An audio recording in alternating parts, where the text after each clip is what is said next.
পালাইতে চাইছিলাম ওইখান থেকে, যে রাস্তা দিয়ে আসা যাওয়া করলে মানুষ আমার দেখলে হাসে, ছোট বাচ্চারাও হাসে। ও, তো বড় ভাই মারে বললো যে ওরে খাওয়া দাওয়া দরকার নাই, ওরে ছাই দিবে।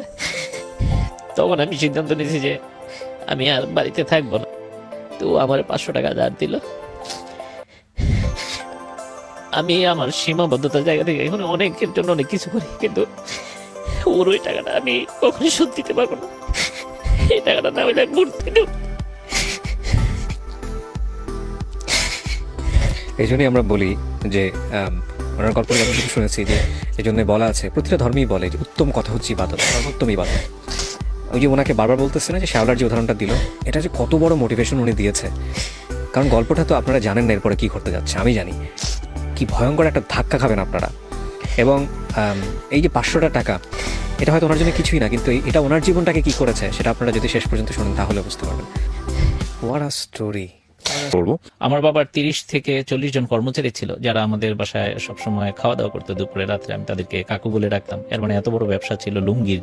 আমার মামার বাড়ি আমাদের গ্রামের বাড়ি থেকে 1 থেকে 1.5 কিলোমিটার দূরে। তো আমার মা খুব মোটিভেটেড ছিল আমার মামা দ্বারা, সন্ন্যাস ধর্ম গ্রহণ করবে, আমার মামা চলে যাবে। তো আমার মাকে মোটিভেট করে যে তুমি আমার বাড়িতে চলে আসো, আমি তো চলে যাবো, আমার বাড়িতে কে থাকবে, আমি কাকে দিয়ে যাব।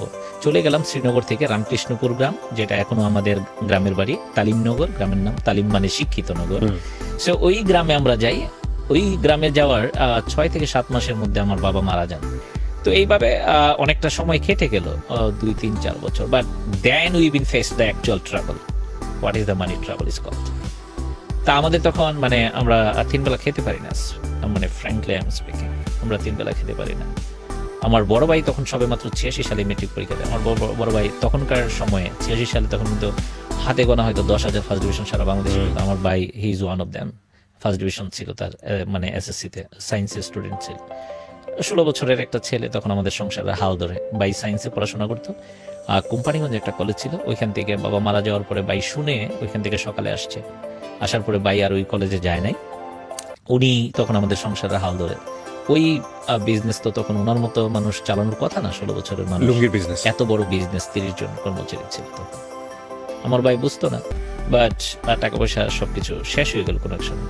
সকালবেলা দুধ নিয়ে বাজারে যেতাম, বাজার থেকে 1 লিটার 2 লিটার দুধ বিক্রি করে টাকা আনলে ওইটা দিয়ে বাজার করা হতো। মানে আমরা কিন্তু ওই জায়গায় ছিলাম। 37 বছর আগে 1 টাকার অনেক ভ্যালু ছিল। আমি 25 পয়সা নিয়ে স্কুলে গেলে আমার পিছনে 4 জন বন্ধুরা আমার পিছনে গুড়গুড় করতো, কারণ 25 পয়সা আমি 4টা আইসক্রিম পেতাম। আমার বাবা 1 টাকা দিত প্রত্যেক দিন, আমার 75 পয়সা সেভিংস হতো ওই জায়গায়। আর তখন ওই যে দুধের কথা বললাম, 1 লিটার দুধের দাম মাত্র 3 টাকা থেকে 3.5 টাকা ছিল। আমার বাবা মারা যাওয়ার পরে ওই আমাদের 2টা গরু, ওই গরুর দুধের উপর আমরা নির্ভরশীল। আমার ভাই তো বিজনেস ফেল করলো। তখন এইগুলি করতে করতে করতে করতে আমি 5 পর্যন্ত পাশ করে ফেললাম। আমার রোল নাম্বার 1, 2, 3 থাকতো, এক কদাচিৎ থাকতো, হতে পারতাম না। কিন্ডার গার্ডেনে হতাম, প্রাইমারিতে পারতাম না। তো একটা কষ্ট যে ফার্স্ট হতে পারি না, সেকেন্ড থার্ড হই, প্রাইমারিতে বেতন লাগে না।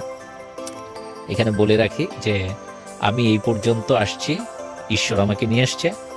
Nobody can say in my family they've been spent for a single penny for my life in the purpose of education, not a single penny. আমরা 3 বেলা ভালো খেতে পারতাম না। আমার এখনো মনে আছে, একটা ডিম আনলে তখন আমাদের বাড়িতে একটা কর্মচারী ছিল, উনি আমার ভাইয়ের সাথে ব্যবসাটা তারপরও ধরে রাখার চেষ্টা করতো। মানে লাভ হইতো না, যা একটু হয়তো সপ্তাহে 100-200 টাকা লাভ হইতো, 400 টাকা লাভ হইতো। ওই দাদা আর ওই কর্মচারী, কালিদাস ছিল ওনার নাম, তাদেরকে একটা ডিমের অর্ধেক অর্ধেক দিত। আর আমাদের ছোট 2 ভাইকে একটা ডিমের 4 ভাগের 1 ভাগ দিত। তো আমরা সবসময় ওই ডিমটার দিকে তাকায় থাকতাম যে কবে আমাদেরকে অর্ধেকটা ডিম দিবে, অর্ধেকটা ডিম যদি পাওয়া যেত। তো 6-এও পড়ে ফেললাম, 7-এ পড়ে ফেললাম। 8-এ যখন উঠছি তখন আমাদের পড়াশোনাটা বন্ধ হয়ে যাবে আমার। বাট আমার খুব ইচ্ছে যে আমি পড়াশোনা করব। আমি একটা টিউশনি করা শুরু করি। আমার প্রথম স্টুডেন্ট ছিল নাম জন্টু, ও ক্লাস 2-তে পড়তো। আমার প্রথম টিউশনির টাকা 1 টাকা 10 পয়সা, আমি যখন ক্লাস 4-এ পড়ি। 1 টাকা 10 1 পয়সা। টাকা 10 পয়সা, হিউজ টাকা তখন, 1 টাকা 10 পয়সা। তো 8-এ উঠার পরে না আর স্কুলে দেওয়া যাবে না, কিছু একটা কাজ করতে হবে। তো মার মামাতো ভাই আছেন, উনি এখন চিটাগংয়ে থাকেন, দিবাস। উনি তখন কক্সবাজারে থাকতেন। 1991 সালের ঘটনা এটা, তখন আমি মাত্র ক্লাস 8-এ উঠলাম। তো মার মামাতো ভাই আমাকে মাকে অফার করলো যে আমার মাকে উনি খুব আদর করতেন, বলতো যে তোমার এই ছেলেটাকে আমার কাছে দিয়ে দেবো, ও আমার বাসায় থেকে পড়াশোনা করুক। তো মামা তখন একটা ভালো চাকরি করে কক্সবাজারে, মিনার এজেন্সি, একটা ফিশিং কোম্পানি। তো আমি 1991 সালের 4 এপ্রিল আমি যাই সম্ভবত দিনটা বুধবার ছিল। মঙ্গলবারে 3 তারিখে আমাদের এলাকার সবচেয়ে বড় বাজারটা আয়তন প্রায় 2 কিলোমিটার এক মাথা থেকে আরেক মাথা। আমি বাজারে যাই যে একটা পুরান প্যান্ট কিনবো, কারণ তখন আমার ফুল প্যান্ট ছিল না, আমার শুধু হাফ প্যান্টই ছিল। মানে এটা পড়ে চিটাগাং যাওয়ার জন্য। যে কক্সবাজার যাবো লুঙ্গি পরে তো যেতে পারবো, তো আমি পাইনি।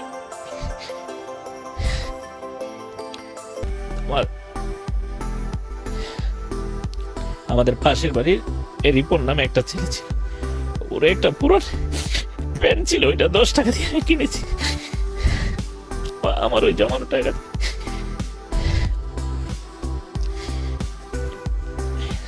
তারপরে ওই পুরান প্যান্টটাই, আমার এই একটাই প্যান্ট আমি নিয়ে যাই কক্সবাজার।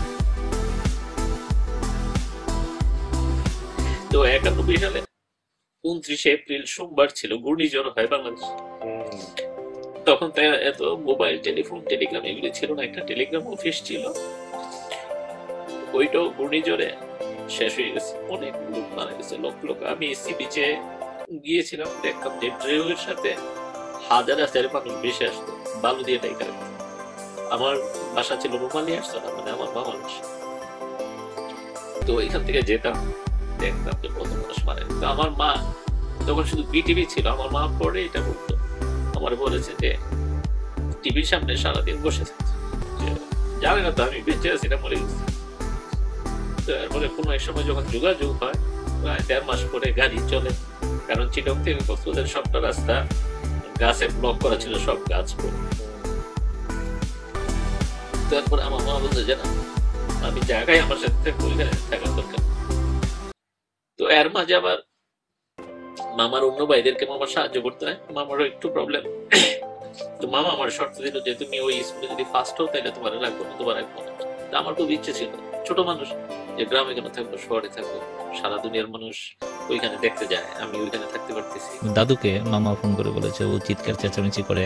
তো আমার মা বলছে দরকার নাই, মানুষ তোমার মন্দ বলে ওইখানে যাওয়ার দরকার নেই।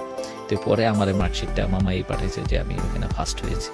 এবং ওইখানে একজন স্যার ছিল, মাসুদ স্যার, উনি আমার এত আদর করতো, এবং উনি আমাকে একটা চিঠিও লেখে যে তুমি আর আসো নাই। উনি আমার অঙ্ক পড়াইতো, ইংরেজিও পড়াইতো, মানে আমি অঙ্কের দুর্দান্ত ছিলাম, উনি আমার বোর্ডে আমার দিয়ে অঙ্ক পড়াইতো। ওরে বাবা। তো তো রামকৃষ্ণ স্কুল থেকে আমি 8 থেকে যখন 9-এ উঠি, তখন আমার রোল নাম্বার 8। তো আমার খুব ইচ্ছে যে একবার যদি ফার্স্ট হতে। আর আমাদের স্কুল অনেক ভালো স্কুল, অনেক ভালো, মানে 22টা প্রাইমারি স্কুলের স্টুডেন্টরা এসে ওই স্কুল